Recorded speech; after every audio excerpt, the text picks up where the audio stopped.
Matthew 28, we will read the entire chapter, please. Verse 1. Now after the Sabbath, toward the dawn of the first day of the week, Mary Magdalene and the other Mary went to see the tomb. And behold, there was a great earthquake, for an angel of the Lord descended from heaven and came and rolled back the stone and sat on it. His appearance was like lightning, and his clothing white as snow, and for fear of him the guards trembled and became like dead men. But the angel said to the women, "Do not be afraid, for I know that you seek Jesus who was crucified. He is not here, for he has risen. As he said, come, see the place where he lay.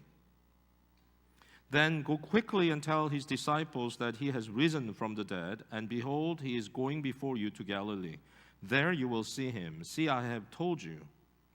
So they departed quickly from the tomb with fear and great joy, and ran to tell his disciples. And behold, Jesus met them and said, "Greetings." They came up and took hold of his feet and worshipped him. Then Jesus said to them, "Do not be afraid. Go and tell my brothers to go to Galilee, and there they will see me." While they were going, behold, some of the guard went into the city and told the chief priests all that had taken place. And when they had assembled with the elders and taken counsel, they gave a sufficient sum of money to the soldiers and said, "Tell people, his disciples came by night and stole him away while we were asleep. Then if this comes to the governor's ears, we will satisfy him and keep you out of trouble." So they took the money and did as they were directed. And this story has been spread among the Jews to this day. Now the 11 disciples went to Galilee, to the mountain to which Jesus had directed them. And when they saw him, they worshipped him, but some doubted. And Jesus came and said to them, "All authority in heaven and on earth has been given to me. Go therefore and make disciples of all nations, baptizing them in the name of the Father and of the Son and of the Holy Spirit, teaching them to observe all that I have commanded you. And behold, I am with you always to the end of this age." Amen. Now we've come to the end of the Gospel of Matthew. And if I may sum up all that Gospel Matthew is about, I would put things into 5 different categories. But first of all, let me just say, they're all about Jesus.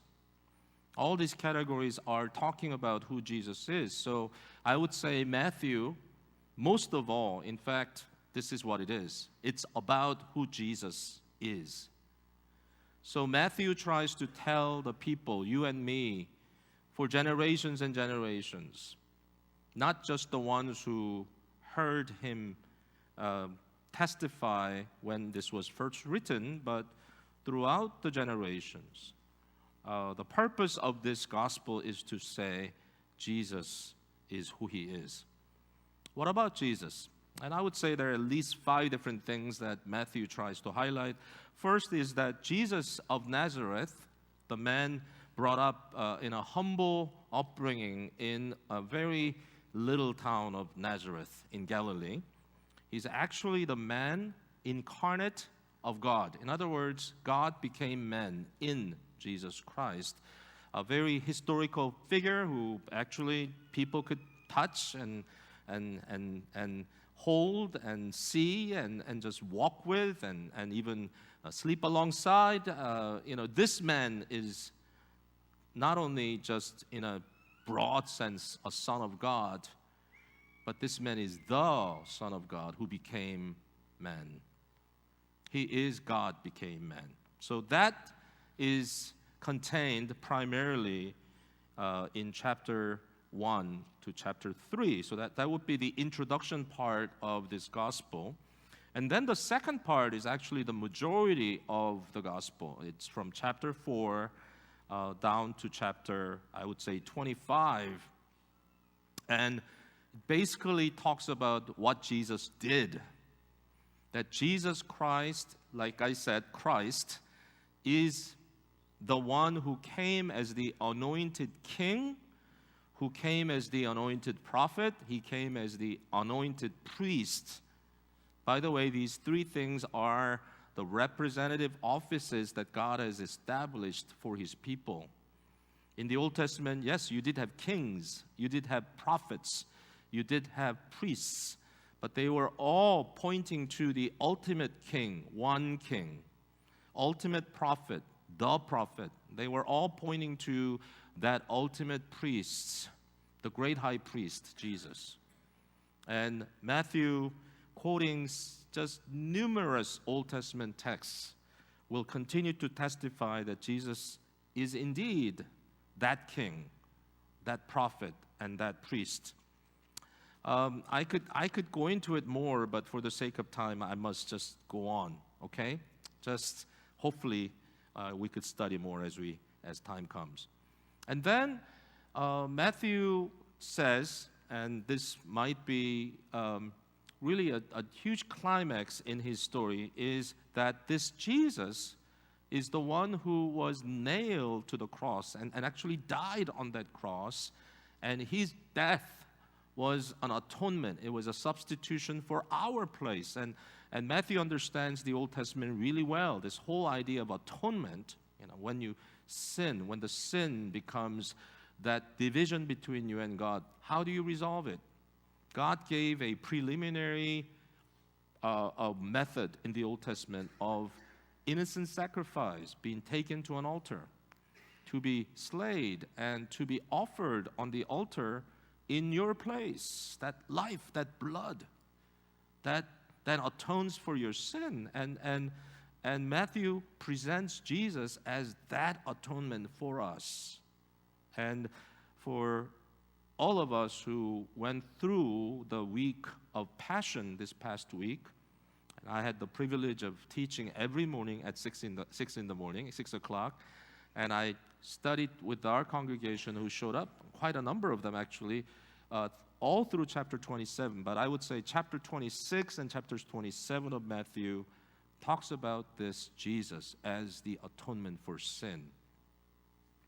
And then number 4, we have today the message of Jesus, this Jesus, as the resurrected Lord. He resurrected. He was raised from the dead. And that's what we have in the first part of chapter 28. And then, at the very end, the fifth element of this entire gospel, which I would summarize as this Jesus is the one who established his church upon the foundation of the apostles. And he's the one who sends the church into the world to be the witness for him. And that's what we have at the end. So these 5 things seems to comprise of all that Matthew would want to say about this Jesus. And just keep them in mind, and I think all the gospel will kind of fall in a similar fashion, even though the chapter divisions or what part gets more highlight versus the other parts would be somewhat different. But basically, all the gospel writers will focus on these items. We are focusing on the resurrection part and the commission today. In the given time, I will do the best I can to give you what I think are really key points of the passage before us. I mean, there's so many ways to highlight certain distinctive things that are said, but I'll have to bypass some, but I will try to focus on certain things that became very real to my heart as I studied this passage for this sermon. Again, with a little bit of a preliminary presentation in mind, let me just say that resurrection, as an introduction, I would say resurrection represents or it shows God's sovereignty over all things. Resurrection. God is not out of control, or in a sense that nothing is out of control to God. God is in perfect control from beginning to the end. Even as the words are put together, as they reflect all that have been prophesied in the Old Testament, it's hard to miss that there is a grand orchestration being done by God. And through all these things, ultimately, God brings His purpose to come to an end, meaning that it gets fulfilled. God's purpose is completed because God is a sovereign God. God is a sovereign God. Resurrection points out to us that in this sovereignty of God, in God's absolute ability to control all matters, ultimately to bring it to a proper end, we have this grand hope in our minds. The gospel brings us hope. The gospel brings us eternal hope. It's not just a temporary hope, but it's an eternal hope. You know, there are only two kinds of stories. There are many stories, really, but ultimately they fall into two kinds, right? Either it's tragedy or it's comedy. Tragedy means that it really doesn't matter what happens along the way or how it begins. The tragedy is that which ends in a tragic end, a sad end, that at the end, things just don't work out. Things just seem to be broken. But on the other hand, there's comedy, right? And comedy means that no matter what happens along the way, at the end, everything turns out great. Comedy means that the result is something that makes us smile, something that makes us happy because everything comes to a proper end where things just seem beautiful. For Christians, resurrection tells us, the resurrection of Jesus, I think this is the great period that God put at the end of, this redemption drama. Boom, which means that, look, you could question me about everything that went on prior to. You could question me about everything, but let me tell you, this is it. This tells you that ultimately, this is where I'm going. This is where I'm going with you. If you know Jesus, if Jesus is the one who stands out as the great representative of God, the revelation of God, because He is God, became man. This Jesus, what happens to this Jesus is what I'm going to do to all of you. And the resurrection, boom, means that, hey, what I have in mind for you, as I've done for Jesus, is a glorious ending. Glorious ending.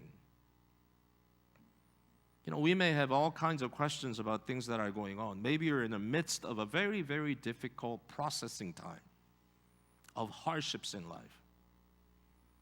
Life is full of it. It's not Christian gospel is not simply going along with everyone else. It's not just feeling high and then feeling low, and as you fluctuate between up and down, this undulation as we go through them. But that's not all. It's not just a whole bunch of ups and downs. It's not some bipolar kind of state of life.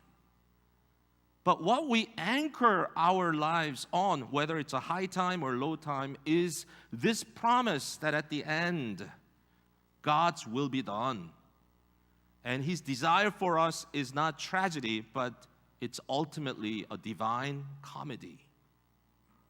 God will bring all things to the ultimate glorious end for His pleasure and for our joy. That makes all the difference. This is what gives us hope, even in the midst of extreme hardship. The world will give up, but the people of God who takes the gospel and apply it to all areas of your life will continue to find reason for hope in Christ. Not an immediate relief, necessarily, but an eternal hope that then penetrates into every painful experience that we experience now or before or even later, will remind us there is hope in all situations. And this is not a vain hope. This is not some kind of a fantasy, but this is reality. As long as we all believe that Jesus is indeed raised from the dead, and this is not a myth in a sense that it's ahistorical, that this really has no factuality behind it. No, in the sense that it is real, in the sense that this is really what God did, we come to believe that there is hope in all situations.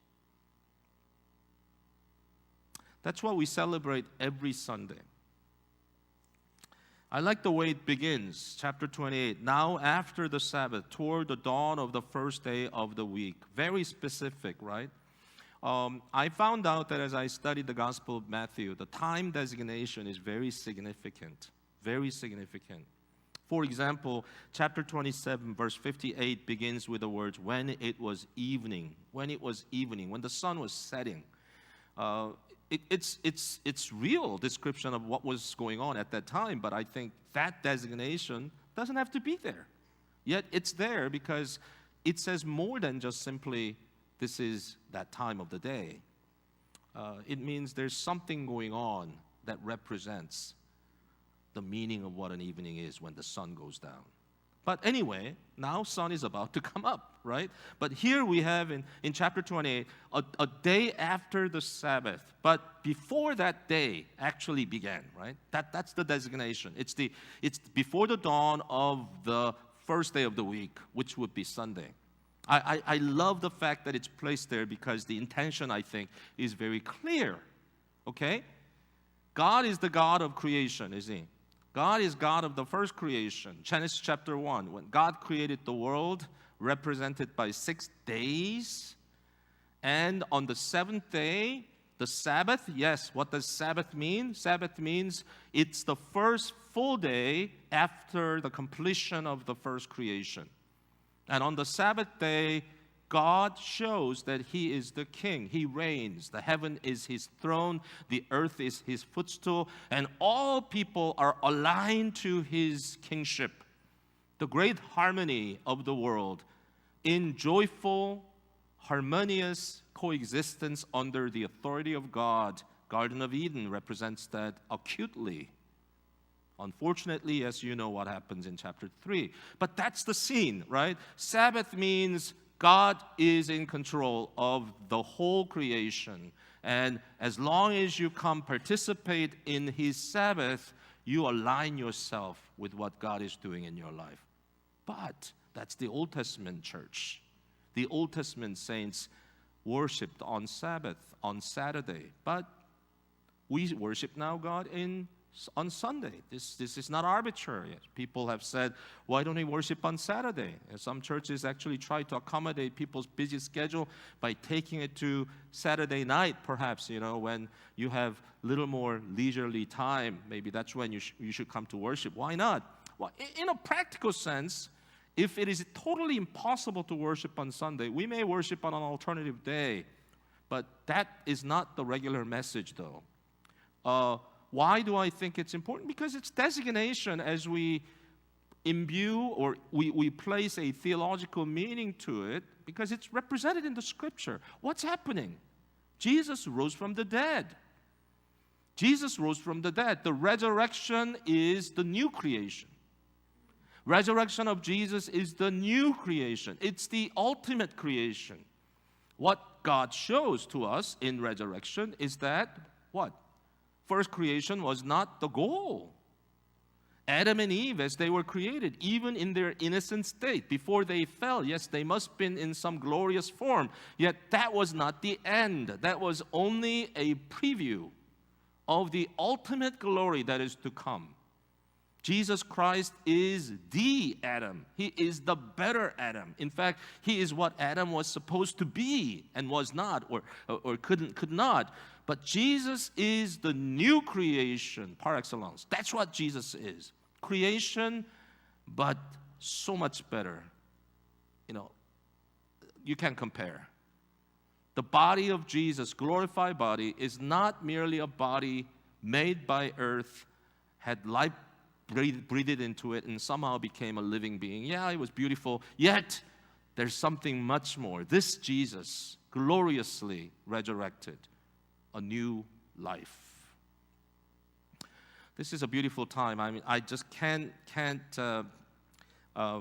get my eyes off these beautiful trees, flowers, colors. Oh, color of the season. It's incredible. And This is what I wait for the whole year, and now it's here, and now I'm really enjoying it. I hope you all do too before all the spring flowers fade away. But what I'm reminded here is that even as beautiful as this nature is, it's headed to a greater beauty. There will be a resurrection of these flowers, if you want to put it that way. There will be the resurrection of all the beauty of this nature, and then sunrise and the sunset. I don't know exactly how things will be. Well, one thing is that there's no sun because God is the sun. God is the source of light. But anyway, all that is beautiful today. All that is beautiful, all that is glorious will become even more glorious because of resurrection. He is the new creation, and what we have here is the first day after the new creation, after the resurrection of Jesus. It's the full day when Christ shows his resurrected self for his people. We call it the Lord's Day. We don't just call it a Sunday. We call it the Lord's Day, or yet better, if we want to line up with the Old Testament prophecies, we would say it is the day of the Lord. The day of the Lord. Whenever you have the designation, the day of the Lord in the Old Testament, it means the day of God's visitation. It's the day of God's judgment upon the evil. Indeed, that's what resurrection is. Jesus came and he placed his judgment on death and evil and sin. Conquered, yes, but it's also the day of God's vindication for those who are living, suffering under the oppression of sin and death.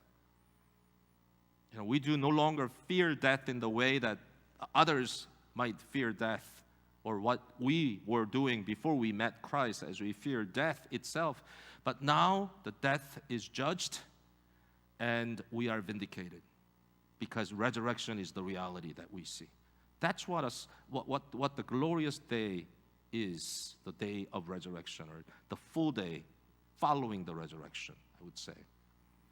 For that reason, I will say, for us, Easter Sunday is not just once a year, but every Sunday for us is an Easter. Every Sunday is an Easter. And that's the idea that we have in our minds as we look forward to that day. I know many of you anticipated Easter.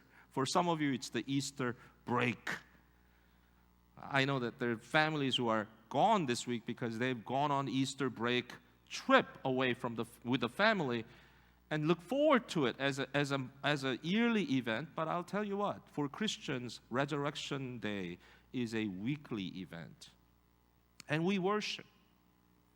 Remember these women who met Jesus? What did they do? They fell at the feet of Jesus and worshiped him. What more can you do? What else can you do but worship?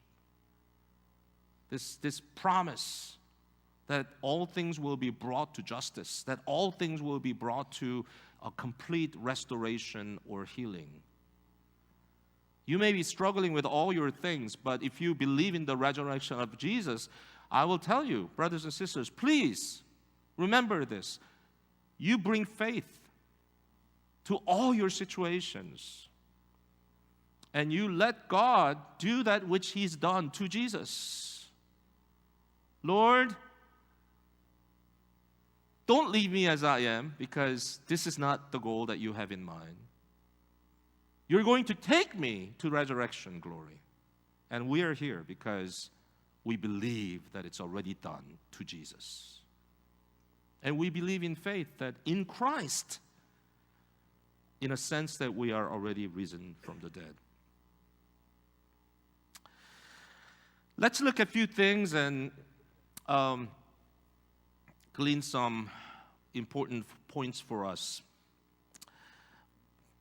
One thing that I want to say here is about the identity of the first witnesses of the resurrection. Well, most obviously they were women. We have two named here, Mary Magdalene and the other Mary. Mary Magdalene and the other Mary. I mean, who is the other Mary? Well, there are many Marys in the time of Jesus. But if you go back to chapter 27, verse 56, these were the women who were witnessing the death of Jesus on the cross, among whom were Mary Magdalene and Mary, the mother of James and Joseph, and mother of son of Zebedee. So there specifically 3 women are pointed out, even though there were many more around them. And these 2 particular, Mary Magdalene and the other Mary, were mentioned again in verse 61. Mary Magdalene and the other Mary were there, sitting opposite the tomb. So they were also not only the witnesses of death of Jesus, but they were the witnesses of the burial of Jesus. But those 2 are the witnesses to the resurrection of Jesus. Very first 2. And who is this other Mary? And the best interpretation that I can give is that this other Mary is the mother of James and Joseph, who's listed in Mark chapter 6 as the mother of Jesus himself. Jesus had other brothers, had brothers who were given birth by his biological mother, right? Mother, Mary. And the sons' names are listed there. And the first 2 sons are, yes, as it says, James and Joseph. And there's Jude and others. But these 2 are mentioned in Mark chapter 6 as the brothers of Jesus, physical, biological brothers. And this must be mother of Jesus. Her name was Mary. You know that. Matthew, in the beginning, talks about this woman and how she is the servant of God from the beginning of the gospel. But these were women, that in the time of Jesus, in the first century context, it was not a time when the women would be a credible, acceptable witnesses in the courts. I mean, women had lived some very difficult times in history. Even in this country, it hasn't been really that long since women were able to vote. Surprising when you study history. But the gospel writers preserves this. In fact, all the gospel writers will emphasize this. Just as the Gospel of Luke would actually take the accounts of the shepherds as the witnesses to the birth of Jesus. And shepherds were not credible witnesses at all in that time in Judea. But they insist on that. The writers do not manipulate it. In fact, they think of this as the uniqueness of Christian faith. That God will take them to be the eyewitnesses and therefore the testifiers of the resurrection of Jesus. It's a beautiful way they process this. They are the ones who first heard the kerygma, the great proclamation or the heralding of the message of the resurrection. The angel of the Lord. Angel is none other than a messenger. Just like when king is about to come to a town, there will be these messengers who step ahead. They will blow the trumpets and they will announce the king is coming, the king is coming. Here we have the herald, the angel heralding, proclaiming that he is resurrected. Look at what he says, verse 5. But the angel said to the women, "Do not be afraid, for I know that you are seeking Jesus who was crucified. He's not here, for he has risen." That's the great kerygma, the great proclamation. As he said, "Come, see the place where he lay." The great kerygma, the great proclamation. Let me just mention one thing, that when we come before the resurrection day, the Sunday, to worship, our worship is not simply earthly, as bodily we are here, but through faith we enter into the resurrection reality. We enter into the glory of the heavenly place. And all this might seem to you like, what is that? I'm here. I mean, this is what we're doing. You're talking. Yes, I am talking, but what I am doing, theologically, what I am doing, in reality, spiritually, what I'm doing is that I am heralding. I am not teaching you a Bible study time. I am heralding. I am proclaiming. Proclaiming that God is the King and He's done all this. This is a time of proclamation. It's different from Bible study. You don't raise your hands and ask questions. Well, you shouldn't. Or we don't end up having a long discussion whether this is true or not. That's why it's so important that sermon has to be based on credibly on the Word of God. It's a proclamation, right? And if you put everything in the right context, everything changes. That sameness, that everydayness of all that you do might be that way because your faith has not formed in the way that it needs to. This is not to put you down, but a lot of it is that we just don't realize what's going on. What I am praying for on a day before Sunday, what I am praying for on even a Friday night, what I pray for Sunday to be, what I pray for the day of the Lord to be, what the worship ought to be, with all the kind of aching thoughts about how we don't do worship well, we're not really all here and all that stuff. I'm not going to get into all that, but with even all through those imperfections, I would pray to God, Lord, may we worship you in the heavenly court before your throne.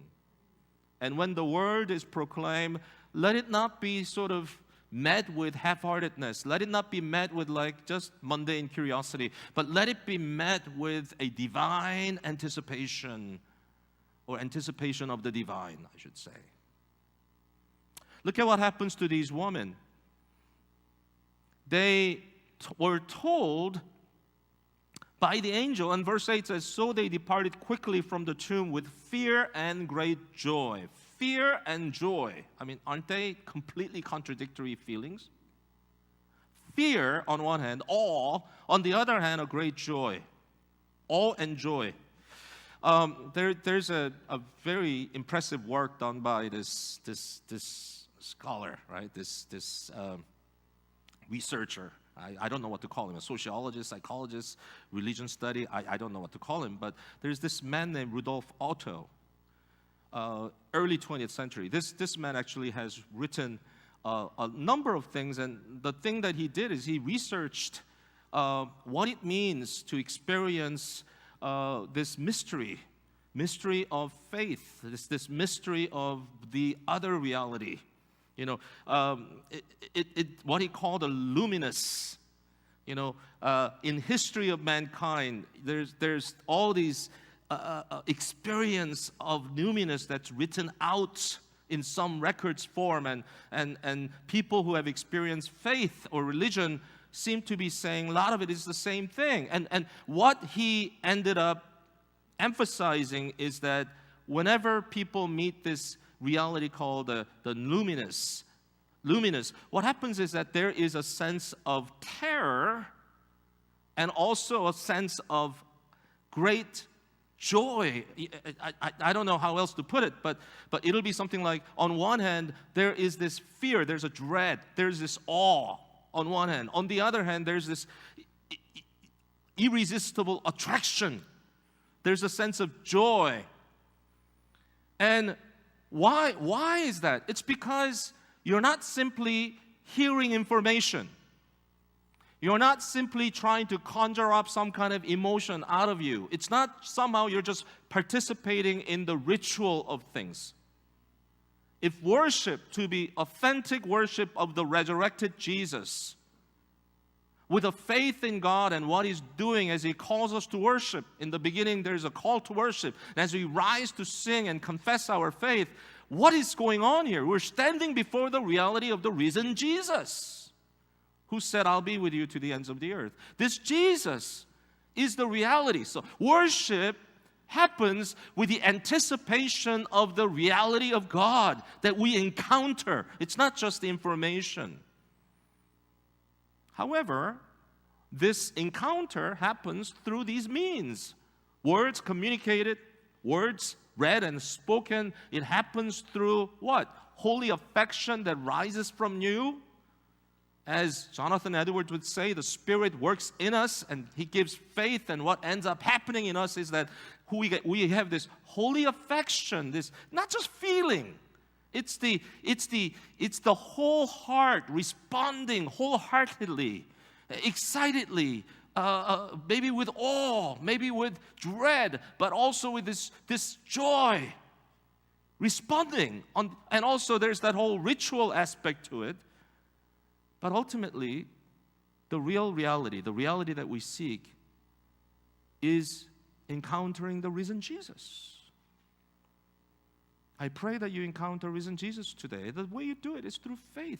But I would encourage you this, on the other hand, that we've kind of lost the art of preparation. We've lost the art of preparing for the worship. Our early forefathers, even my parents' generation, they would always teach us to the Lord's Day worship, when you celebrate the resurrection of Jesus Christ, there's something you should do. You need to pray. You need to ask God to prepare your hearts and mind, and also ask Him to come and show Himself to you in a way that you are in awe on one hand, but on the other hand, this tremendous attraction that you cannot, somehow run away from. Awe and attraction. Tremendum a fascinans. This awe and attraction, the reality, the reason why we may not have that, the reason why you may not have that right now is because, there's no anticipation. It's the fact that faith has not engaged you as worshipers. But that's so tragic, isn't it? After all these years, after 21 years of Jubilee history, I have to say this again.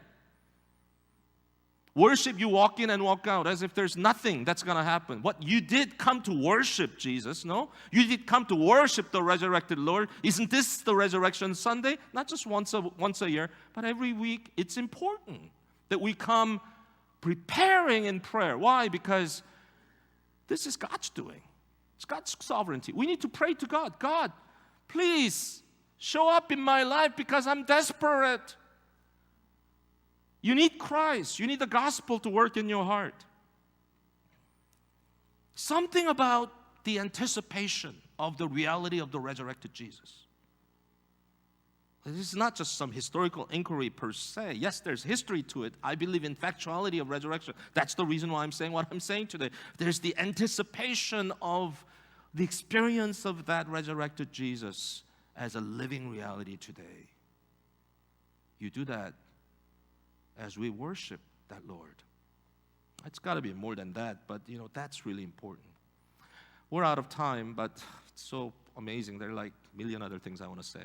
But let me just say this as almost like a confession. There are different ways to go about it. I didn't even get to the Great Commission, but something about disciple making. And as the women were credible, wonderful witnesses to the resurrection events, the risen Christ called the 11 disciples to come and hear the Great Commission to make disciples of all nations. And these were disciples.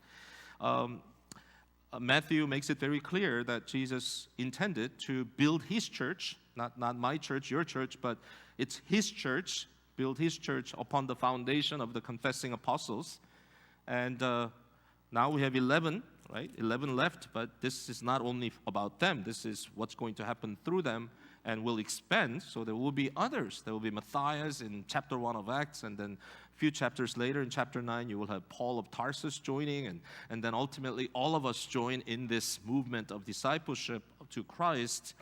And what I am amazed at is this verse.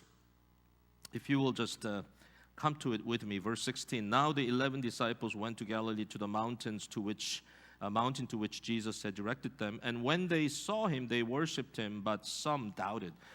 That phrase, some doubted, that just brings all kinds of questions to me. I mean, they're looking with their own eyes to the resurrected Jesus in His glory and also in His reality, right? And how is it possible that they would doubt? But without saying too much, the disciples, as they were being built up in the Gospel of Matthew, by the way, discipleship is a huge topic in this Gospel. Oftentimes, disciples were described as people that just have no capacity to understand. They just don't get it. They just don't seem to understand. Even at this moment, they worship, but at the same time, there are doubters among them. Is that doubt forever? No. I think Jesus did not reject them. Jesus did not send them home. Jesus didn't say, you guys are doubting, so you go home. You're not part of this. But Jesus kept them there, and he commended them to go. But not just go, make disciples. That's the main verb. Go by baptizing, teaching them all that I have commanded to you to obey. Right? And the fact that this doubt was still there shows me that ultimately church's role is to be followers of Jesus. We are to be identified with Jesus. That's what baptism is, as disciples of Christ. And we are to live as Christ. But church has become somewhat institutional. Well, not somewhat, I think quite institutional. It is something for you. It's something. It's a community. But what would you call this? A church. It's just a real soul-searching moment for me too, as I study this passage and think about all that's been going on in the last months and weeks, and especially with many of our congregation members going through a lot of specific issues and physical illness and stuff like that. And I'm going through with issues with my own mother and father who are in, just because they're that old, at the last stage of their lives. And I'm going through all these things, and as my emotions go this way and that way, I realize maybe we've done it wrong on one hand. I grew up as Christian in the 70s and the 80s and the 90s and doing church, and especially in the 80s and 90s. And I'm so used to the time of great revival when just people came to church and you really didn't have to work for that. And it's almost like, gathering a crowd was a thing to do, and we just did that. I'm sorry to confess to you, maybe this is a horrible confession, but I am a product of a mega church, I think. Whereas church becomes more of a guy kind of going up there and preaching something and telling people to just hear. But I realize that's not discipleship in a way that it should happen. It's not just the few that are disciples of Jesus. Everyone is. All believers must be disciples, either good or bad. The fact that after 3 years some of us doubted. I'm gonna say this, and this may not make some of you feel very good, but I realize that some of you have been with me for a really long time. If you were here at this church from the beginning, 21 years. But some of you were my youth group students.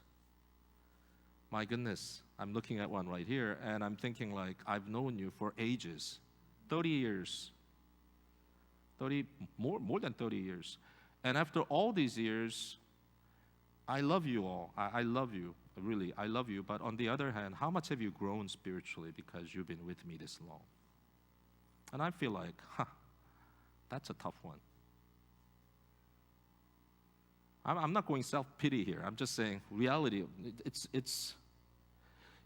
I think a lot of us have church as a place where we kind of hear good things and kind of affirm it, but it doesn't soak in. I think when some of the disciples doubted, I don't think it means that they're finally saying no to Jesus. You know what they're doing? They are having a hard time processing the resurrected Jesus into their lives. I think that's the hardship. That's the part that I need to do. But I understand. I can't do it alone. I don't think one pastor can, in a sense, work alongside with the brothers or sisters that are in the hundreds. I realized, I said, is that even possible? Does that mean we could only have a small church? What did Jesus do? Well, Jesus had a crowd going, but he only had 12 that he had it on his side. I don't know, maybe I need to do that. I need to find 12 elite people among you and just focus on you. But more than that, I think you all need to get involved. I know some of you are teachers. You're all thinking. There's a lot of you. But I need to be a lot more intentional about working through application of the gospel in your lives. I bring it to you as a confession because I feel like I've missed that. But Jesus is commanding us to do it, make disciples. intentionally. Go, you gotta go. That's intentionality to all nations. Not only men, but all these women, and to us.